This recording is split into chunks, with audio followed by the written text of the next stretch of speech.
Click record. So hello everybody, welcome to Ancient Modern. Today I'm very pleased to have Professor Ian Morris with us. Ian is the Jean and Rebecca Willard professor at Stanford, and he's the author of a number of books, including Why the West Rules for Now, which I have here, War, What Is It Good For, and most recently Geography is Destiny, which I believe is a sort of long-term history of Britain, right? That's right, yeah. Okay, so welcome to Ancient Modern, Ian. I wanted to start off just by asking a kind of question about your background and how you came to ancient history. So I guess you can divide ancient historians to people who have a more sort of philological side and people who have a more material culture, archaeological side. And you, I would place in the latter category. You seem, from the get-go, you seem to have come at ancient history, Greek history in particular, from archaeology. So how do you think that's shaped your perspective on the ancient world? Well, I think, first of all, I think that's absolutely true. I didn't originally intend to be an ancient historian at all. When I was a little kid, I wanted to be an astronaut. I thought that was the way to go. And it came as this terrible shock to me in the late 60s to discover that the United Kingdom, where I grew up, did not have a manned space program. So my dreams of exploring the universe were dashed to the ground. But right around the same time, my parents took me to see a movie one night, and the sort of trailer movie before it was a short documentary based on Erich von Daniken's book Chariots of the Gods. I don't know, did you ever read Chariots of the Gods? No, but I mean, I know the main thesis, which is a very interesting one. Yeah, sold 68 million copies. I mean, the basic idea was the pyramids, Machu Picchu, any great monument in the ancient world that you look at was actually built by astronauts from other planets who humans thought were gods. And it was actually a very cleverly argued book, although completely ridiculous. But I thought this was wonderful. And I realized, okay, being an astronaut, that is not the career goal for me, but being an archaeologist, that is clearly what it's all about. And then when I got into archaeology, I discovered it wasn't quite like Erich von Daniken. It was a bit disappointing compared to Erich von Daniken, but it was still a lot better than actually having a job. But I originally intended to go into British archaeology, but then when I was an undergraduate, I was not the best undergraduate in the world, especially my first year. I really should have taken a gap year and had a job or something, got some real life under my belt. But so I had a really good time in my first year, but did really badly on all the end of the year exams. And the only ones I did kind of okay on were the Greek and Roman stuff, because we'd done a little bit of that in high school. So I thought, okay, I'm going to focus on the Greek and Roman channel. And then once I started on that, I discovered, of course, that this is really interesting stuff. So it still hasn't yet risen to the heights of Chariots of the Gods. But once I got down that path, I found it sort of really hard to get out of it. And then I discovered I could get a job doing it and stuck with it. so another career path you didn't quite take, I hear, was being a guitarist for Iron Maiden. That's right, yes. Can you confirm or deny these rumors? Yeah, well, this is one of the reasons why I didn't perform all that well in my first year as an undergraduate. I decided, again, the astronaut career having been dashed to the ground, archaeology had not yet become clear whether that would pan out. I got really interested in rock music and decided this was absolutely what I wanted to do. And so spent my first undergraduate year drinking far too much and staying out much too late and not working very hard. And so I was lead guitarist in a number of bands, none of which did anything of any note whatsoever, which is very sad, because I actually my very first career goal had been to be a professional footballer, like association football, but that failed because it turned out that I wasn't even mediocre at football. I was downright terrible at football. The thing with being a guitarist was I wasn't terrible at this. I was actually not bad at all at this, but I didn't have anything like the combination of skills and personality you need to make it in the music business. And it turned out, boring, bland academia, that was just a much better fit for my boring, bland personality. Okay, so from Iron Maiden to the Iron Age, so you went on to write a thesis at Cambridge on the early Iron Age and the development of the polis. And I think did this book come out of your thesis? That's right, yeah. So this book is really, I mean, I found it so interesting because it's really a look at the development of the polis, the development of this new form of social organization in early Greece. But it's also a book that's really interested in burials. I mean, as the title suggests, burial in ancient society, the rise of the Greek city-state. And I mean, really the rise of the Greek city-state, I think, is the main thing you're interested in, but you go at it through these burials. So why are you so interested in old dead people? Why are you so interested in burials? Well, because in a way, we're all interested in old dead people. They're all dead now. But the burial thing, that wasn't out of any particular fascination with morbid stuff. It was just that, this early Iron Age period, after the collapse of the Mycenaean palaces around 1200 BCE, the Greek world becomes much poorer, the material culture much thinner and smaller, and not much survives. I mean, it's a very thin period in the archaeological record. The kind of houses people were living in were very flimsily built on the whole, so they're very, very easily disturbed. And a lot of the main Iron Age settlements were on the same places as the modern cities in the Greek world are, and for simple geographical reasons. These are good places, useful places to live. And so they've had centuries and centuries of building on top of them, and great big modern buildings with deep poured concrete foundations. And so just not much survives of the ancient settlements. And the burials, of course, obviously a burial, you dig a hole in the ground, it's that much more likely to survive disturbance. And so it's changed now, but 40 years ago when I started working on this subject, the archaeological record consisted almost entirely of burials. So I was sort of really thrown into the burial thing. There really was no alternative. Okay, so the story you tell us, so there's this collapse at the end of the Bronze Age, around 1200 or 1100, and then you get to early Iron Age Greece, and it seems like the story you're telling there is that, these ritual burials are quite restricted, maybe to a class called the agathoi, and the Greek society at that point seems to be based on this sort of serve-master relationship, which is a little bit different from the chattel slavery that comes later, right? And then there's a big change in your view around, what, 750, and what happens then? Yeah, well, I should say that this was not this was the thesis I ended up with was not at all where I started the work with. And I'm a big fan of failing early and failing often. And the thesis I originally started out with, I then subsequently completely rejected and argued like 180 degrees the opposite kind of argument. And so I started into this stuff because I read a book which had just come out at the point I started my dissertation. The book had come out in 1980, and it was written by the guy who then became my dissertation advisor, Anthony Snodgrass. And in this book, he said, well, if you look at the number of burials in ancient Greece, the number just explodes in the 8th century BC. And this is just amazing. And he said it's like the population of the area around Athens increases fourfold in about 70 years. And so the rest of the book is then tracing out what he sees as the consequences of this population explosion. And I just thought this was fantastic. I thought I've always been drawn to quantitative arguments. I just thought this was brilliantly rooted in the evidence. And so I thought, well, what could I do for dissertation? I know I could pick up where Anthony left off and look at what happens to the number of burials after 700 BCE, because his book sort of becomes suspiciously vague and unclear once you get to 700 BCE, which I thought, well, this is sort of odd. So what happens to the number of burials? And what I discovered is after zipping upward, quadrupling in 70 years, the number of burials then collapses again, goes back really low. And so I thought, well, that's really interesting. There must have been some great depopulation in the Greek world. How can we explain that? What would its consequences be? But the more I got into the data, I started sort of just collecting again for myself all of the data evidence, looking at it. The more I got into the evidence, the more complicated I realized it was. And so one of the things that happens, the number of burials shoots up in the 8th century, but that, at least in part, that's because all of a sudden you start finding child burials, which before about 800 BCE, you just don't find child burials. And so I thought, well, was there some change in their beliefs, or what was going on here? And what I discover, read a little bit of demography, and discover that the sort of mortality patterns that we're used to in rich countries nowadays, where very few children, I forget the numbers, but tiny percentage of children born alive are going to die before their 5th birthday.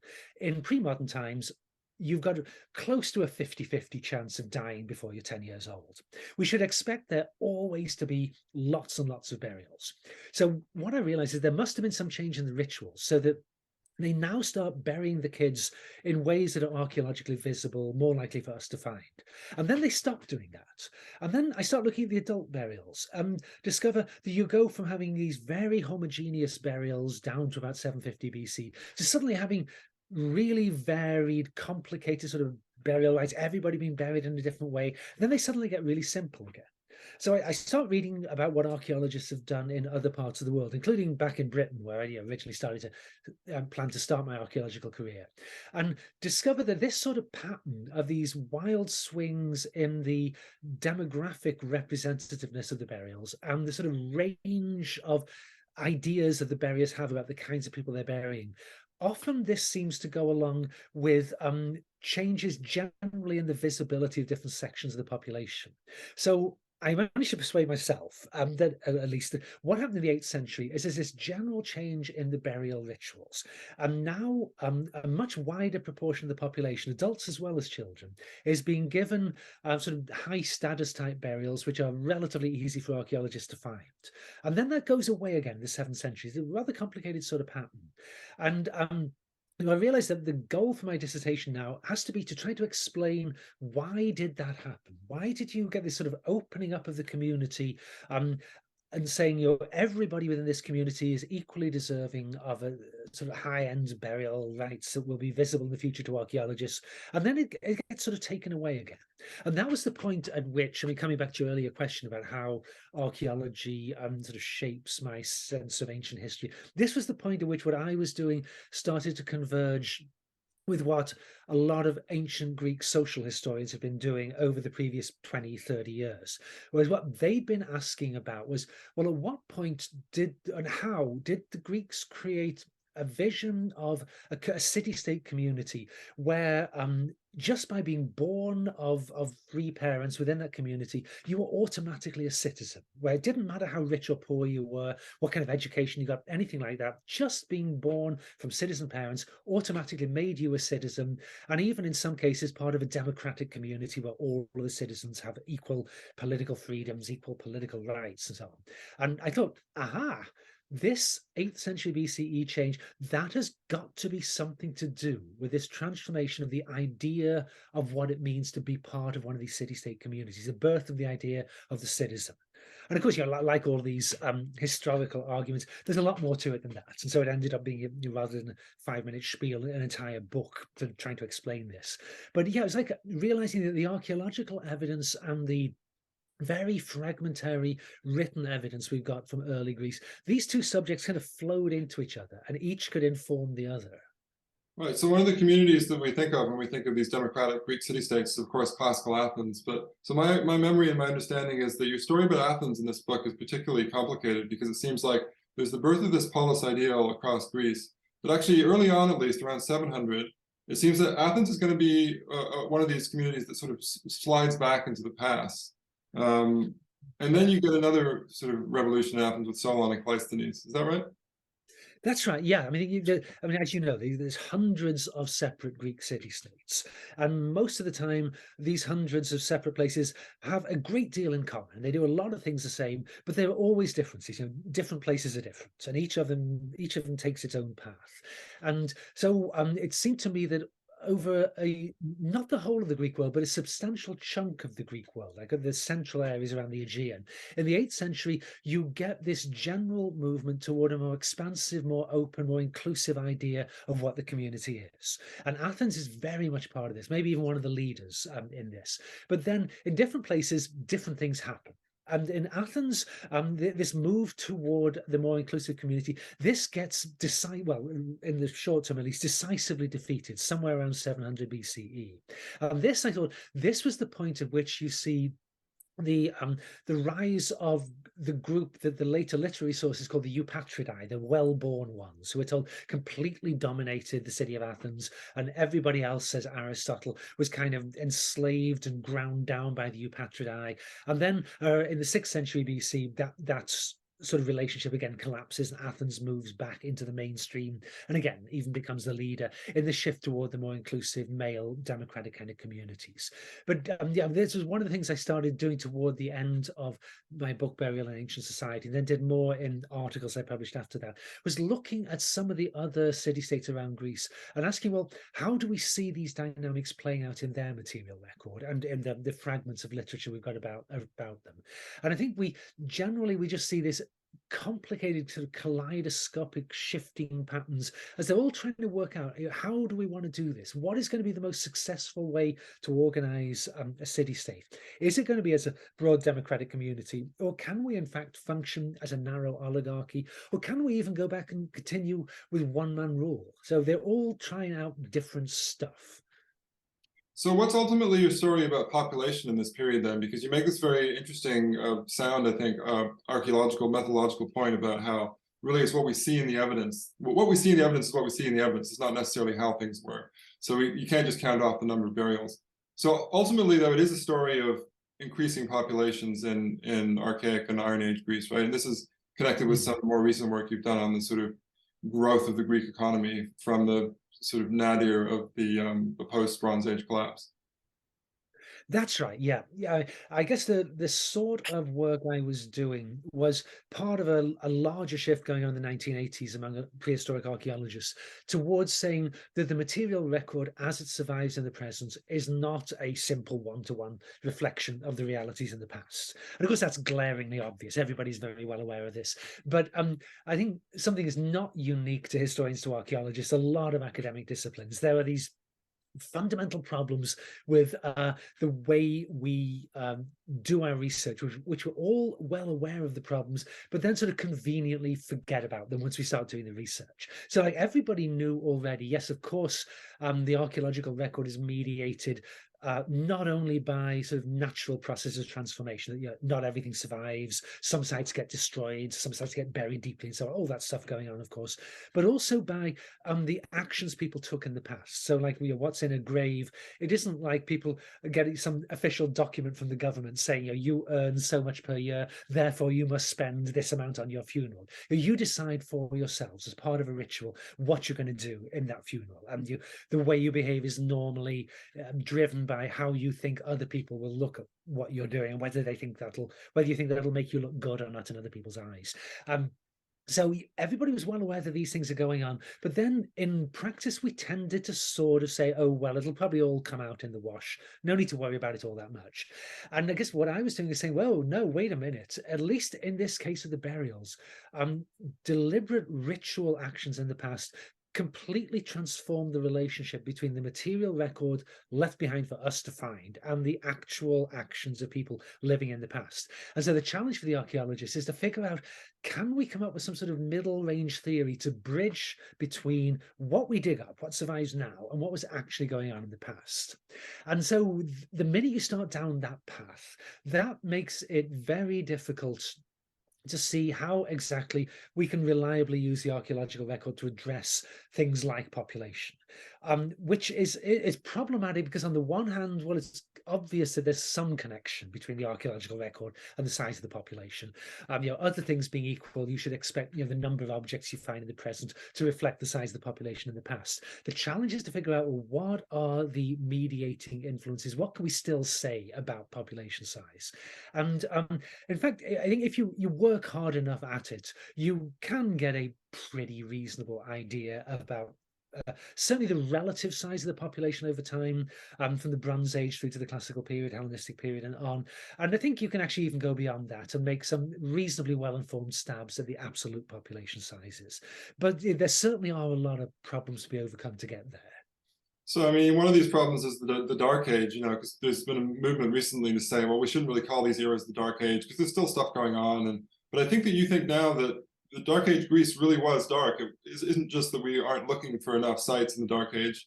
There are ways of getting around that, right, with survey archaeology and so on. It seems like that really was just a period of declining populations, fewer settlements and things like that. Yeah, there's I mean, archaeologists are not really known for good jokes, but one of our favorite jokes is we know it's the Dark Age because they didn't have any lamps during it, which is absolutely, if you're an archaeologist, absolutely hilarious. They made clay oil lamps down to about 1200 BCE, and then they absolutely disappear from the records, start up again around 700 BCE, and those dates are, in fact, the dates we conventionally take as the beginning and the end of the Dark Age. So yeah, we think we're very amusing when we say that. But yeah, the argument has become, so is this period dark because it's dark to us? There are problems with the evidence so that it's difficult for us to access what's going on, or is it dark in the sense that it's a period of significant material and intellectual decline in ancient times. And I think very strongly that the answer really is both at once. There are major evidentiary problems, but a lot of these problems are things that prevent us from seeing very clearly what was going on then. They're caused by the fact that it was a period of massive population decline, a massive decline in standard of living. And so one consequence of that is that when you're poorer, you have less stuff. I mean, archaeology, this is not rocket science. Most of our arguments are really pretty simple. You've got less stuff. And so there's less stuff for us to dig up. And so it's harder for us to see where people were living, harder for us to reconstruct their lifestyles, just because everything is so much flimsier. And so that means that we see less of what's going on than we do, say, in the classical period. But at the same time, it tells you something very fundamental about the quality of life during the early Iron Age. And I think this is borne out best really by looking at the human body, that after 1200 BCE, people start dying younger. They start having more diseases. They start being shorter because they're malnourished more in childhood. Just every indicator you look at, things got grim after about 1200 BCE. Well, they were grim before. They get more grim after 1200 BCE. Things remain grim, but they become less grim once you start 700, 600, 500. And I always say to students that given your choice, if you were given your choice, you should never choose to live anywhere in the world in any pre-modern period, because all of them were absolutely horrible. You would die young, you'd probably die in childhood, you would certainly die young, you would die malnourished and swarming with internal parasites and all of your joints aching. Even if you're rich, this is going to happen to you. But of all the places in the world that you could have lived before modern times, if you've got to pick one, then classical Greece is actually a pretty good choice. By the standards of the pre-modern world, classical Greek life, it was long, you were well fed, your material standards were often pretty high, and of course there's counter arguments to that as well. Like in some places like Athens, up to 1/3 of the population is enslaved. So there's pluses and minuses with all these things, but by this comparative standards, classical Greece was not a bad place to be living. Okay, so then big question on that front. So why did this happen? Because you work on the early policies also sort of implicated in a larger narrative about Greece's place in the Bronze Age, right? So I think you think that Greece is basically like any other, or very much like any other Near Eastern civilization in the way its economy was organized, in the way it had these largely redistributive centers, at least in Crete, at least in the Minoan civilization, maybe in the Mycenaean Palace, was slightly less redistributive. But then you get this huge crash, and then you get what you might call a divergence. You have the Near Eastern civilizations kind of get back up and running, Neo-Assyrian Empire and so on. And then in Greece, you have something different that eventually ushers into the world of classical Greece that we sort of know and some of us love, democracy, philosophy, and reasonably high levels of human comfort and development. So, yeah, do you want to talk a bit about that? Because I know that whole idea that Greece is exceptional has come under attack recently. Yeah, this is a really interesting question. I think this for anybody interested in the ancient Greek world, this ought to be the central question. Why does Greece go off down this path that, as you say, in many ways is really very, very distinctive? And because there are some people who say, well, it didn't. This has been misunderstood completely. The Greeks really weren't that different from anybody else. I think that is hard to maintain, particularly on the material front, where now we just got so much evidence that material living standards in the Greek world were really very, very high for the ancient world. And Greek democracy, and there's a lot of people who will say, well, there were a lot of similar organizations, similar ways of running cities in the Near East and other parts of the world. And I think that up to a point, they do have a point that some of the earlier 20th century scholarship sometimes overstated the political difference between Greek cities and other ancient cities. But still, a place like classical Athens, politically, institutionally, it really is very different from most other places in the ancient world. So I think it's hard to dismiss Greek exceptionalism altogether, say the Greeks were just like the other people. But saying, why did Greeks Greeks go off this way. That is much tougher. And there's a lot of arguments going on right now about why that might have been. And so one of my colleagues, your dissertation advisor, who I gather you've had on the podcast recently, Josh Ober. Josh is a very big believer that it's really all driven by the particular sorts of institutions that the Greeks develop in the classical period that free up a lot of creative energies and drive a sort of economic boom, unlike what we've seen in large parts of the ancient world, and also create this sort of intellectually open space where all kinds of new ideas can flourish. And this is really the thing that makes the Greek world different from everybody else. And I guess I would say that that's certainly not completely wrong. But I do think that if you look at what happened to the Greek city-states in a larger context, one of the things that immediately will strike you is the sort of population growth we're talking about in the Greek world. You see the same kind of thing in the first millennium BCE, all the way from Spain to China. This is a very, very large-scale process. And the Greek version probably is extreme. It might have had the fastest population growth in the whole region, but it's part of a larger pattern. When you look at things like the expansion of trade routes, the expansion of the use of writing, the growth of literacy, again, all these things, you get them across this entire area. And in so many ways, what happens in Greece is an extreme version of what's going on a much, much larger scale. So I think that any explanation that we get for the Greek miracle, or whatever you want to call it, has to be one that at least in some ways applies over this entire area. And so that has always pushed me toward looking at sort of higher level phenomena, that obviously your Greek institutional change, that doesn't explain why you get an economic boom in 5th and 4th century BCE China or India, obviously not. So there has to be something else going on. And I think one of the big things that is going on is one of the big periods of post-Ice Age climate change toward an environment that was just much more favorable for people in the Mediterranean world. I think it's got but also this applies the whole way across to China. They're all going through a similar sort of period. I think that drives a lot of the population growth. A lot of the institutional change we see is a response to, well, how do we organize new kinds of societies within this changed environment where there's a lot more people, a lot more wealth potentially out there, a lot more wealth to support intellectuals and other professionals learning to do things in much more sophisticated ways than they've been doing in the Bronze Age. So I think the Greek world is very, very much part of this larger pattern. And one of the responses people all the way from China to Spain come up with is much more intensive long-distance trade, of developing regional comparative advantages, specializing in particular things, moving goods around through markets. This is something the Greeks do very much, but again, you see it all the way out to China.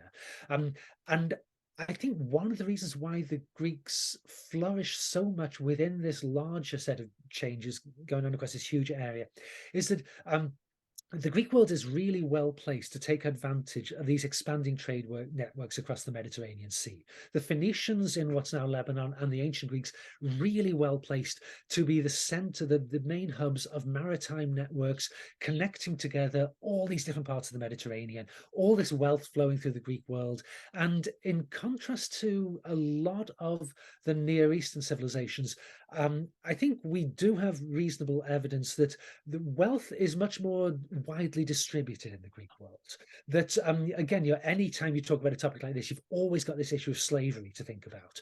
But within the non-slave population, and even actually creeping somewhat into the slave population, you've got a sort of lower levels of inequality in the Greek world than in most of the other places we can see in the ancient world. So I guess where I would differ from Josh is that I would say those institutional changes are extremely important, but they're part of a uniquely Greek version of a much larger set of changes.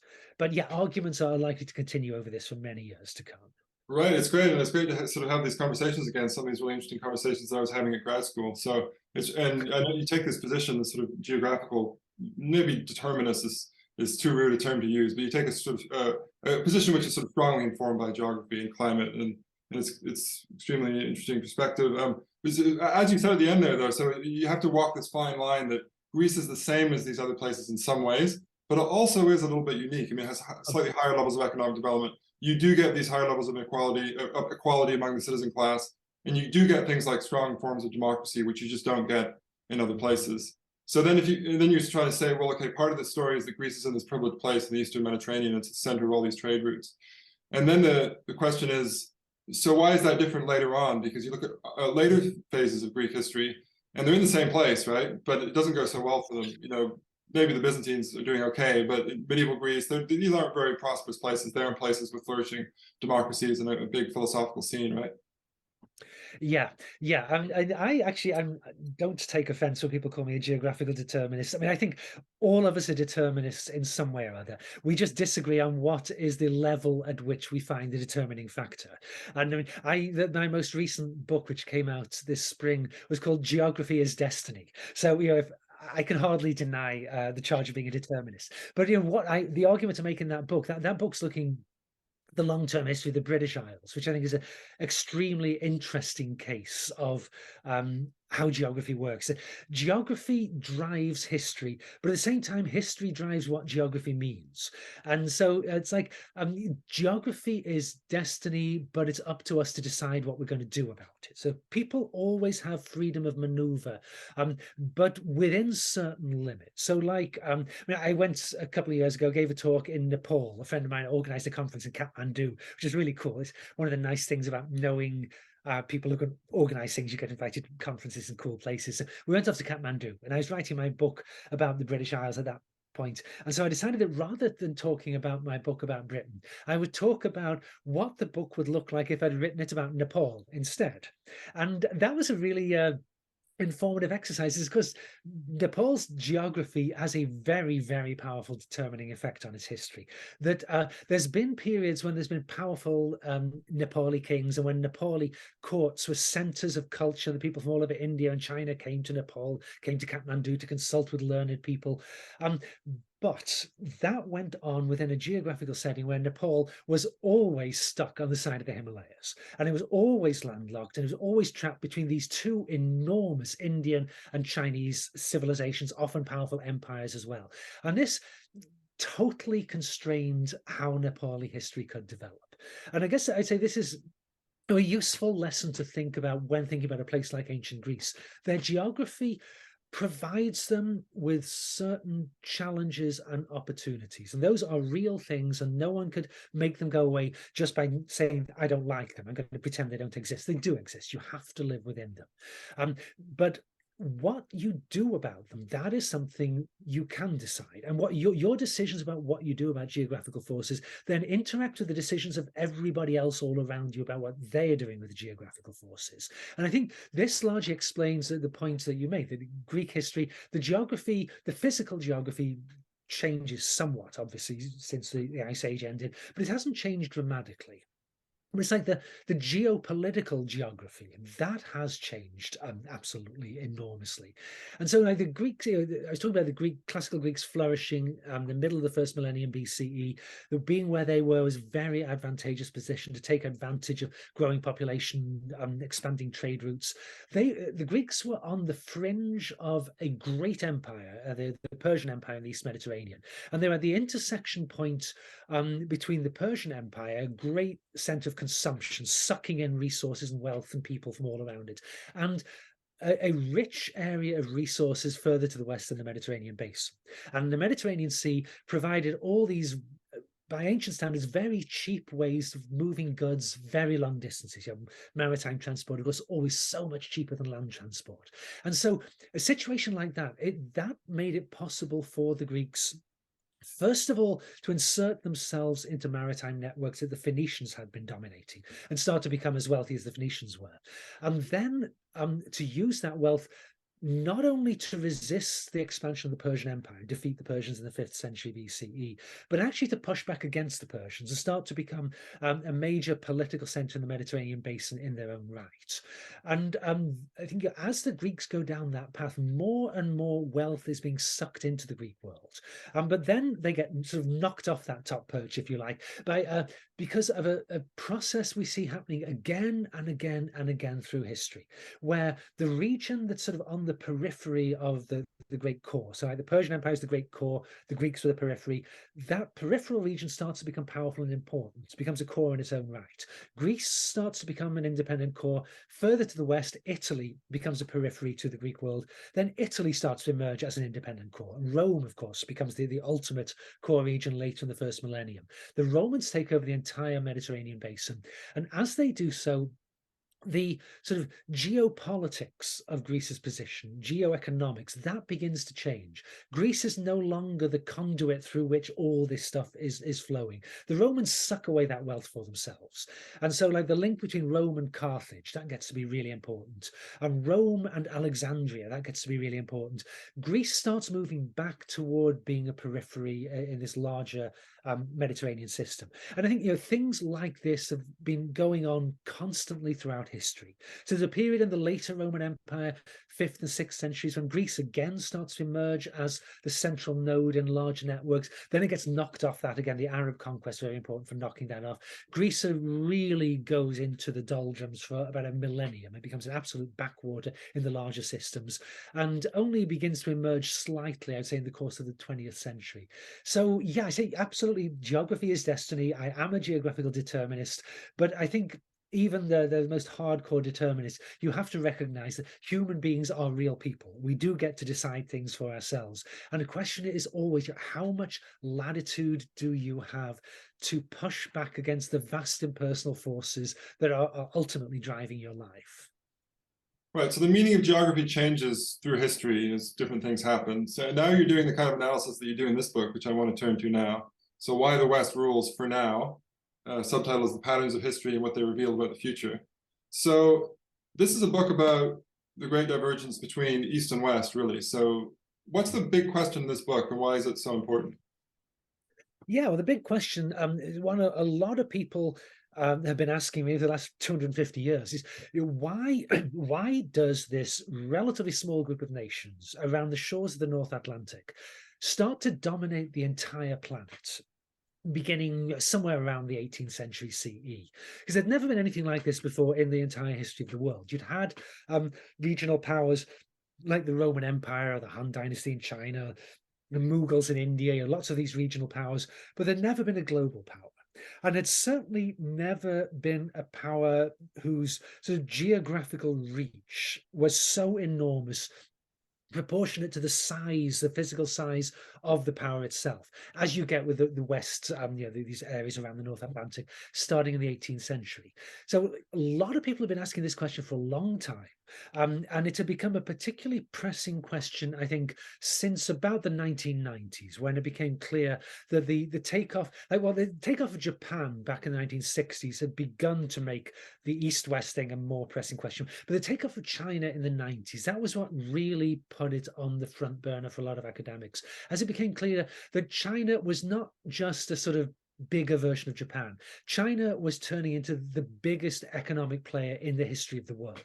This was a revolution was now going on during our own lifetimes, a revolution going on that compares with the 18th, 19th century revolutions that put the West at the top of the world. So this was emerging in the 2000s as one of the most pressing questions in the social sciences. Why did the West come to dominate the planet? And I've been talking to a lot of people about this over the years. And in the middle of the 2000s, I began to realize, I've actually got my own answer to this question, which I think is different enough from what other social scientists are saying that it actually might be kind of a good idea to write a book about it. So that's kind of what took me in this direction. Okay, and let's go back to you being a geographical determinist, because of course there's a famous book by Jared Diamond, Guns, Germs, and Steel, that seeks to explain this very question. And I think he calls it Yali's question. He's a friend in, I think, Papua New Guinea, who basically says to him, what happened here? Why is it that my country is so much poorer than yours? And he seeks to answer it through things like, Eurasia is much bigger. It goes west to east rather than north to south. Different rates of sort of domesticating plants and animals. It was much easier to domesticate plants and animals in the West, et cetera, et cetera. So in what ways is your book, in your account of this process, different from his? Yeah, well, I guess the first thing I should say is I think Guns, Germs, and Steel is a tremendous book. I think it's one of the best books, certainly of the 1990s. It now, 25 years on, So much has happened in archaeology that already a lot of the arguments Jared Diamond made are beginning to look a bit dated. And there's all kinds of ways in which we would now change it. But I think that was really very, very important book. And one of the best things about it was the way he redirected people's attention to the importance of geography and said that sometimes very simple geographical features can explain a lot of stuff. And so when I started writing about geography and world history, I did take up a lot of the ideas that Diamond had suggested. But I think the big way I'd say, two big ways in which I'd say my work is different from his. One is this Yali's question issue that you raised, which is how he began the book. Yali's question is really, it's more of a north-south question than an east-west question. It's basically saying, why do rich countries in the northern hemisphere have all the stuff and poor countries, the global south, don't have any of the stuff?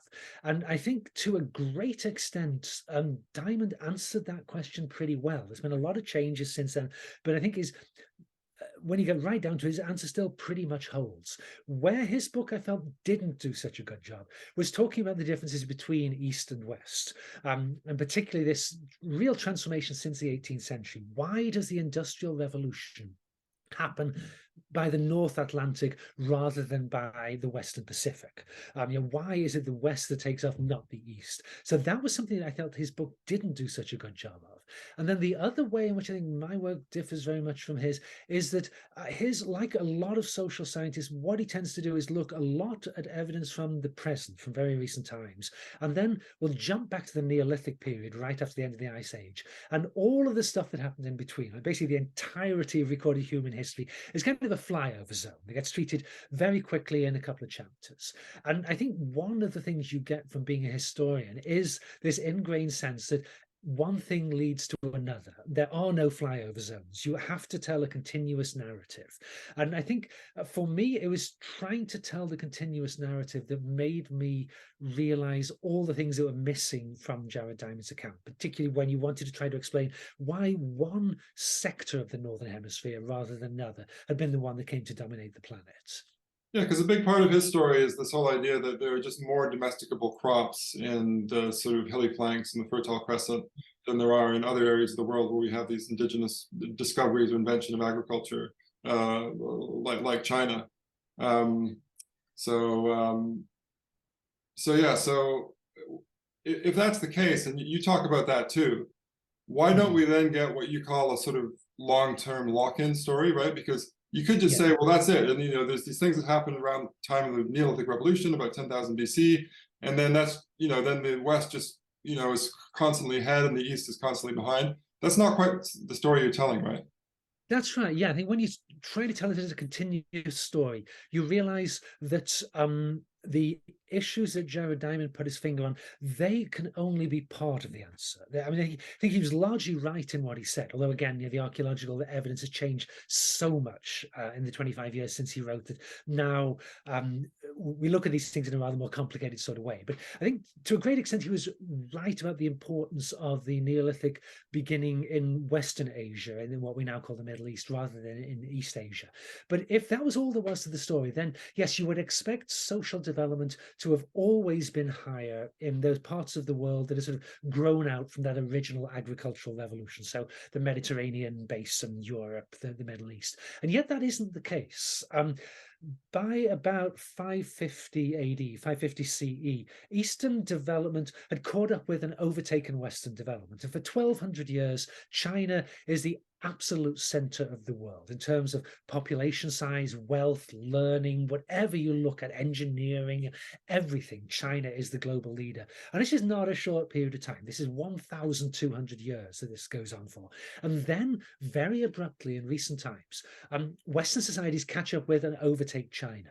So, again, while I think in terms of looking at the northern and southern hemispheres, Jared Diamond, I think he basically gets the story right.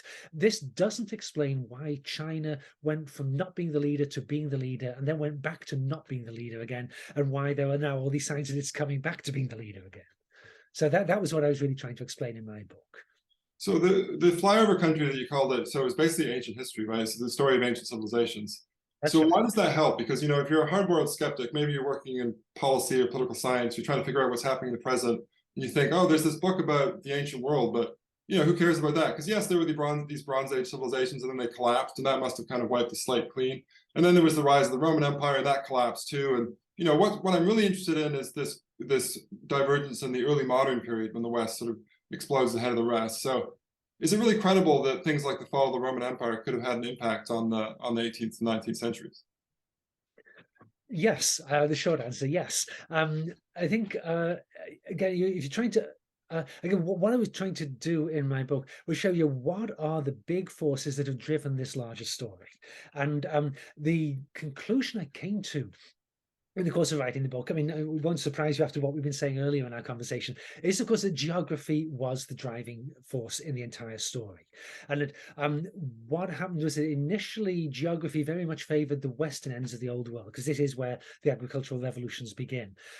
But that in itself was not the end of the story. That basically, once you get developments happening in one part of the world, things start spreading around to the rest of the world from there. And so there's always this convergence going on between East and West. Like the Chinese pick up the cultivation of wheat from the West, comes across Central Asia. They pick up the use of iron from the West, comes across Central Asia. This convergence that's going on.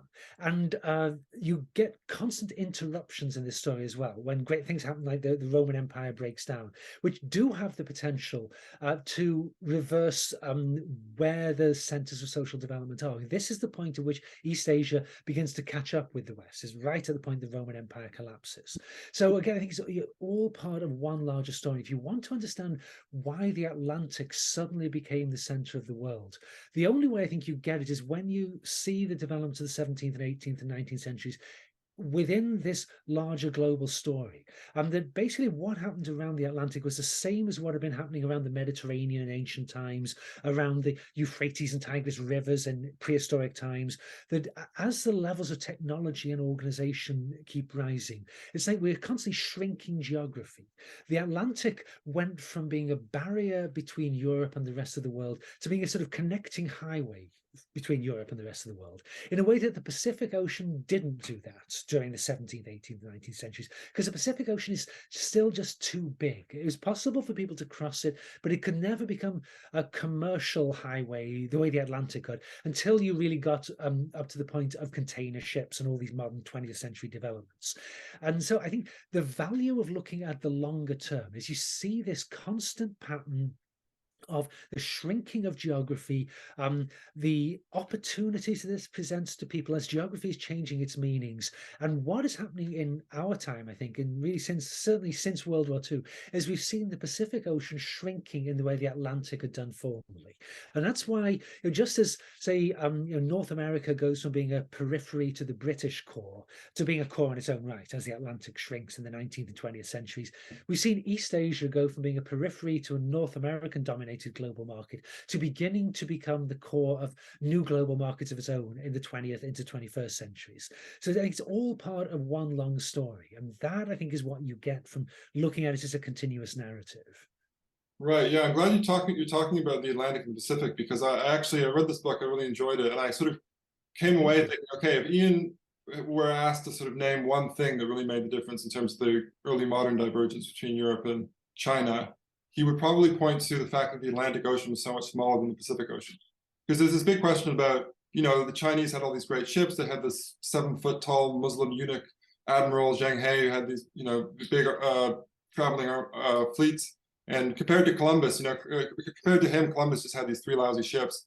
And so the question is, why did things take off in Europe? And your answer is just that it was much easier for Columbus, right? So if that's the case, though, what do you make of these objections about, well, okay, the Europeans got to North America, but it was also kind of a mixed blessing, right? Because the Spaniards and the Portuguese who exploited, first the Spaniards, who exploited South America, they got a ton of silver, they got a ton of gold. But I think economic historians think that really that just led to a lot of inflation, right? So was it really that decisive that they got to North America first? Yeah, well, again, I think this goes back to this thing about geography being destiny, but it's up to us to decide what we do about it. And when the Spaniards and the Portuguese were the best placed of the Europeans to access the New World and access the west coast of Africa, get down into the Indian Ocean during the 15th century, once ships became available that could do this, it's not very surprising at all that it was Iberians who led the way in this development. And nor is it very surprising that when the Iberians got to the New World and when they discovered there was the Aztecs had a lot of gold, not at all surprising that the first thing they did was steal all that gold, kill as many of the Aztecs as they needed to, and then the same with the Incas, steal all the treasure. The English, the Dutch, the French would have done exactly the same things had they been in a position to do so. But they weren't, because the Spaniards and Portuguese were able to get in and do these things first. That having happened, on the whole, people in Northern Europe weren't very interested in North America, weren't very interested in crossing the Atlantic and trying to do stuff with it, because it seemed like all the good stuff had already been gobbled up by the Spaniards. And what happened across the course, I think particularly the late 16th into the 17th century, was people in Northern Europe began to discover new ways that they could use this shrinking, this changing geography, this shrinking Atlantic, use that to their own advantages. And the initial one, very simple one, starting up in the 16th century, is, oh, okay, the Spaniards have got all this gold. They've dug these huge mines down in Colombia. They're digging up all this silver. They're bringing that back to Spain, as you say, where it drives terrible inflation. Bringing it all back to Spain. Obvious thing for us to do is go out there in the Atlantic and steal it. So North Europeans are really very, very committed to piracy. And when English sailors start going to the New World, they are there primarily to establish bases from which to plunder the Spanish trade routes. This really doesn't go very well at all. Even the guys who do succeed at it, like Francis Drake, they don't succeed in the ways they thought they were going to succeed. And there's a widespread sense in the 16th century in Northern Europe that the New World is a great disappointment. But what changes that is when people at colonies like Jamestown in Virginia, the English colony set up at the beginning of the 17th century, they discover there are other ways to get rich there. Actually, I mean, even before Jamestown, they're finding this down in the Caribbean. There are other ways to get rich than just by stealing stuff. And one way you can get rich is by growing stuff in the New World that people back in Europe really want and will pay money for. So it's a sort of a different vision of what you can do with this new geographical arrangement. In addition to just using the shrinking of the Atlantic as a way to get to the New World quickly and steal all the silver, you can also use the shrinking of the Atlantic as a way to exploit the geographical differences around it and take advantage of New World climates to grow crops like sugar and tobacco originally, and then of course cotton becomes so much more important in the 19th century. Grow these in the New World at lower prices and higher quality than you can back in Europe, bring them back to Europe, sell them there, make all this money.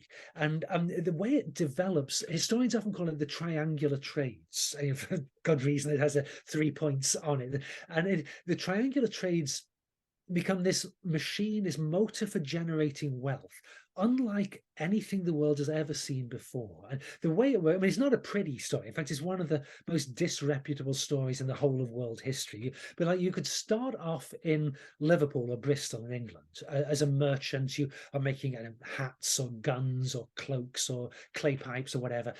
Load up a ship with these things in Bristol, sail it down to West Africa, where you exchange your guns or cloaks for human beings, for slaves. And you load up your ship with slaves and you make a profit on that exchange. So that's Liverpool, Bristol, your first node, West Africa, your second node. Then you sail across the Atlantic to the Caribbean, or Virginia, or wherever it might be, where you exchange the slaves for sugar or tobacco, making a profit again on that exchange. And then you take the sugar or tobacco back to England, sell them on the market, make a profit again at that point, and then use the 3 sets of profits you've made now to buy a whole new set of ships or guns or boats or hats or whatever. Off you go to West Africa again. And now nobody had really foreseen this, but this turned in the long run into a much, much bigger generator of wealth than just stealing silver from the New World. So this is the way geography changes its meaning. It changes the opportunities and the challenges available to people. And it sets off this cascade of changes in Western Europe that as intellectuals begin to realize that, getting across the Atlantic, getting back again safely, this can make you so enormously wealthy if we just understood how the winds and the tides really work, how the stars move in the skies, how the wind operates. The limits to potential wealth making would just disappear if we really understood these things. And this, I would say, this is the real force driving the scientific revolution in 17th century Europe. It's not that Europeans are innately more scientific than Chinese or Arabs or Indians or anyone else. It's just that the incentives have changed. And now if you, great men like Sir Isaac Newton say, instead of worrying about classical scholarship, studying Latin texts, what you're going to do is worry about numbers and how gravity works and how the stars move in the sky. So you get this incentive on the intellectuals to solve these problems. And then the 18th century, this starts to spill over into social questions. People saying, oh, we've got all these scientific ways of thinking about the world. What if we applied them to how our own societies work? And so Europe has an enlightenment rather than China, rather than India. And again, not because Europeans are inherently more enlightened. It's just that these new meanings of geography are thrusting a series of new questions onto them, opening up the possibility of new rewards, and on it goes. So yeah, I would say that the shrinking of the Atlantic, the changing of the meanings of its geography, those are the proximate cause of why the West comes to dominate the world. But that's just up to that point, the latest version of a longer story, like the shrinking of the Mediterranean in ancient times. This is what made the Roman, the Greek worlds so much more wealthy and sophisticated than any other ancient civilization. The shrinking, the mastering of the Nile, Tigris, Euphrates, Yellow River, Yangtze. This is what made the Ganges. This is what made those civilizations so much more powerful and sophisticated than any of their predecessors. So I say again, it's a global long-term story. And if you want to understand what's happening now with the shrinking of the Pacific, it's just the latest chapter in this tens of thousands of years long story. Okay, so this isn't really an idea in your book, but I can't resist because your Stanford colleague Walter Scheidel has written a book called Escape from Rome. And the theory in that is that the Roman Empire fell, and that meant that Europe never really recovered a sort of single polity in that space, whereas in China you have several installments of a kind of pan-Chinese state. And because of that, the Europeans had this sort of patchwork of microstates and states, and that drove competition. And it, in the intellectual sphere, it drove a military revolution. And it also allowed people like Columbus to shop around. I mean, this is an idea in Jared Diamond's book too. He gets the answer no from one possible patron. He just goes somewhere else, and eventually he gets the funding to do his mad trip across the ocean. And in China, by contrast, it could just be a change in the power balance between the mandarins and the eunuchs, and the fleets have to stop. So what do you think about that take? Yeah, I think, again, I would say this is one of the contributing factors rather than the driving factor. And the reason I say that, again, a similar point to one of the things we talked about earlier, is if you look at the continuous narrative, the whole of the story. So this fragmentation of Europe into multiple independent polities, this comes about basically in Western Europe, at least. This comes about the 5th, 6th centuries CE. Yet more than 1,000 years are going to pass before that leads to any kind of European global domination. That simply didn't matter until you got in a world where the Atlantic was changing its meanings and it was shrinking. Now, at that point, I don't think it would have made that much difference whether you had a single empire dominating Europe or multiple states dominating Europe. I think having multiple states did make certain things easier, definitely. I mean, it's not like this is irrelevant. And the Columbus story, it's a good story, and it's not altogether a silly one either. He did get turned down by almost everybody that he talked to. And when he finally got funded by the Spaniards, by their royal family, it seems to have been more to just to get rid of the guy than because they actually believed anything he was saying. Just get him out of here. Isabella said, this little pile of money he wants, that's nothing compared to the amount of my time he's wasting. So off he goes and he does his thing. And of course he comes back convinced not that he's found America, but that he's been to Japan. So I think Columbus, yeah, certainly if there had been one royal court to go to, that royal court could have turned down Columbus. On the other hand, that royal court could have backed Columbus much more effectively than the Spaniards were able to back him in the real world. And I mean, people will make this contrast between the end of the Chinese treasure fleets in the 15th century and the success of Columbus at the end of the 15th century and say, oh, well, it was all the whims of the emperor. Well, the thing is, it wasn't all the whims of the emperor. And what happened was Zheng He is out there sailing all around the Indian Ocean, a little way into the Pacific as well. There was always strong resistance to Zheng He for the very good reason that there wasn't really anywhere for him to go. That China was the center of markets. China was the richest, most sophisticated place. There was money to be got trading with India, certainly, but not all that much. It's like the economic geography that China faced was one that constantly funneled things back to China. And the early Ming dynasty, when they were supporting the treasure fleets, it was more as a prestige and political exercise than as an economic one. And so when, after Zheng He finally dies, the Chinese start asking themselves, after they've been doing for 50 years, they continue asking themselves, do we really want to support these fleets? And the emperor who says no, the emperor, I believe he was 12 years old at the point that he says no.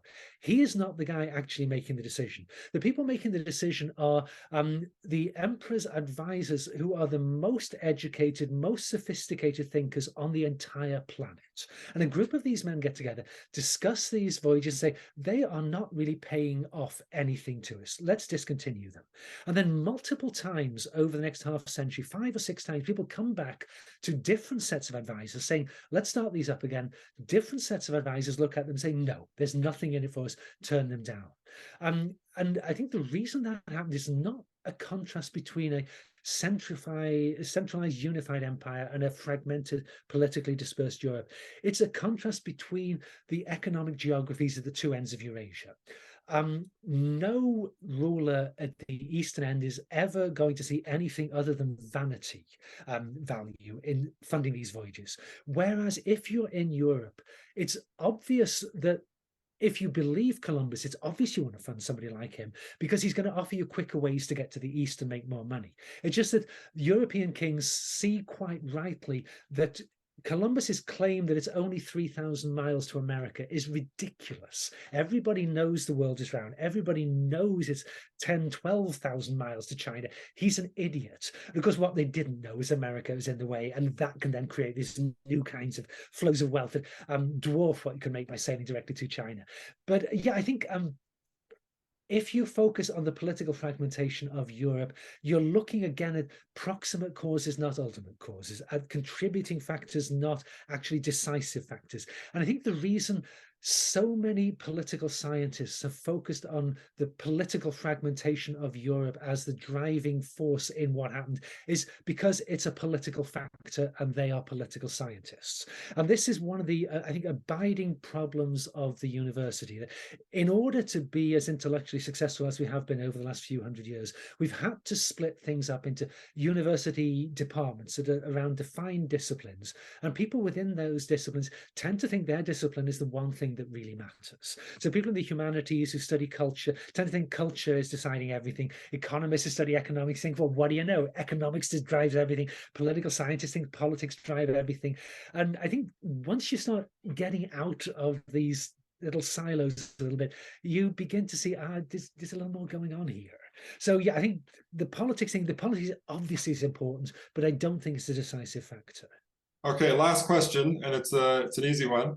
What do you think of the idea of Western civilization? So the reason I asked is because I've heard you say some sort of skeptical things about Western civilization, and I can understand that, you know, there are some really strong narratives of West as best that we don't really want to lean into and aren't really supported by the long-term historical evidence. But on the other hand, you know, this conversation we've been having and some of the books you've written, they do seem to assume that there is some kind of Western tradition, whether it starts in the Fertile Crescent or in Greece or whatever, and wherever it goes, whether it goes to the States or Britain or wherever, whatever its precise boundaries are, there is something there called the West. Is that fair? Yeah, absolutely. Yes. When I started writing that book, Why the West Rules for Now, obviously, one of the first things I needed to do was define the terms in my title. And West, clearly one of the big terms in my title. So what does that mean? And so, normally what you do when you're trying to clarify your terminology is look around at what other people have used that word to mean. And what I found very quickly was what a lot of people before me had found is that there's just this bewildering profusion of ways people define the West. And I realized, again, a lot of people realized it before me, that on the whole, what was tending to happen was that people were rather than saying, why has the West come to dominate the planet, and then looking at the various causal variables, people would pick on something that they thought was important and define the West in terms of that, and then say that's what's driving the whole story. So it was an entirely circular argument. So some would say it's all about democracy. Democracy is what makes the West best. And they would then define the West as the place that had democracy. And so they say the story of the West goes back really to the late 18th century. Others would say it's Christianity. Christianity is what makes the Western world, and that's what made the Western world dominant. So the story goes back 2,000 years, or maybe just 1,000, to papacy becoming so important. You pick on different things, and you're basically looking to define the West from your own perspective here in the present, and then looking, just tracing it back into the past, a short distance, and looking solely within that bubble. It seemed to me the best way to go about this was to start at the other end and say, well, at what point do we begin to see really major divergences between different parts of the globe? And that's the point. That's how you should stand. And what drives these? That will be how you define a Western region and decide what actually drives it being Western. And it seemed to me that the end of the Ice Age, the beginning of the agricultural revolution in southwestern Asia, this was the first point when you begin to see really powerful divergences between different parts of the world. And the agricultural revolution that begins in Southwest Asia, that is the westernmost of these within the old world. And so I decided that the best way to define the West was as the various civilizations that had developed in one way or another, sort of descendant from that original Western agricultural revolution. Best way to define the East was civilizations descending in various ways from the original Eastern agricultural revolution in China, which gives you a much longer term perspective on things.